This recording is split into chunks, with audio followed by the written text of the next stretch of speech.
I just wanna be okay, be okay, be okay. I just wanna be okay today. L'expérience que j'ai, il faut à peu près 1 an pour s'adapter à un pays. Mais ça s'est révélé plus ou moins inexact quand j'étais en Belgique, parce que je ne me suis jamais vraiment intégrée.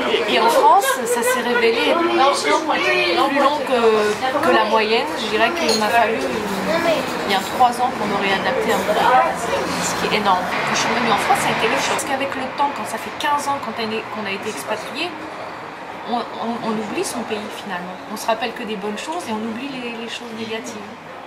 Et quand on revient, c'est catastrophique parce qu'on a l'impression d'être étranger dans son propre pays. Tout ce dont je m'étais habituée, enfin pour moi ça faisait partie de ma vie quand j'étais parisienne il y a 20 ans. 20 ans plus tard, j'étais super choquée, je ne reconnaissais plus rien. J'arrivais pas à m'y faire. Si j'avais su que les Parisiens étaient aussi désagréables, peut-être que je serais pas venue ici. Presque des Anglais, on allait à notre club de sport tous les week-ends. Là, ici, il n'y a pas de club de sport avec les enfants. Ensemble, on n'emmène pas ses enfants avec soi en France. Il y a ce manque d'ouverture d'esprit que mon petit avait déjà. Il avait une grande culture que les autres n'avaient pas du tout. Et puis lui, il se sentait largué par rapport à des choses typiquement français.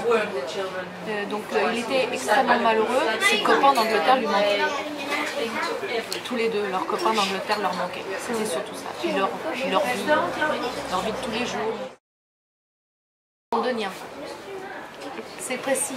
Il va pas dire il est anglais, il va pas dire il est français, il va pas dire il est parisien, il va dire je suis londonien.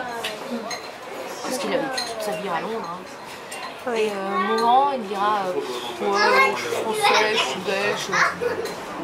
Voilà ce qu'il répondra. Il ne restera pas en France, il ira faire ses études à l'étranger, pour lui c'est une évidence. Et il travaillera peut-être en France, mais une partie de sa vie, il aura une expérience à l'étranger. Et puis l'étranger, pas la porte à côté. Il aimerait bien partir en Australie par exemple. Il a 14 ans et il a envie d'aller travailler en Australie. Le conseil que je peux donner, c'est moi quand je suis arrivée dans les pays étrangers, je voulais absolument m'inclure dans le pays étranger, je voulais m'insérer, qu'il n'y ait pas de problème, que je sois belge, que je devienne belge, que je devienne américaine, que je devienne londonienne. C'est pas une bonne méthode.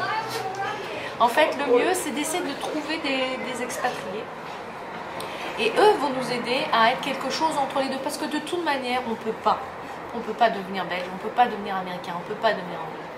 Et si on peut être un petit peu des deux, garder notre culture, puisque quand même il ne faut pas la rejeter, et puis prendre de la culture des autres, ben c'est parfait. Il faut essayer de prendre d'un peu de tout. Et ma dernière expérience quand j'étais en Angleterre, j'ai trouvé un site internet qui était plutôt bien, donc je ne voyais pas les gens de visu, mais c'était une sorte de forum où on échangeait. Et c'était vraiment très intéressant de voir comment est la vie là-bas quand on est expatrié. Et je conseille de faire ça avant de partir. De chercher des forums, puisque ça existe de plus en plus les forums.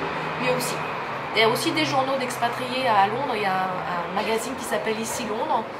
Donc on s'entraide en tant qu'expatrié. Et franchement, ça facilite bien les choses. Ça facilite l'insertion. Donc ne pas vouloir s'insérer à tout prix, tout de suite. Essayer de trouver une transition via les expatriés, je pense que c'est une bonne méthode.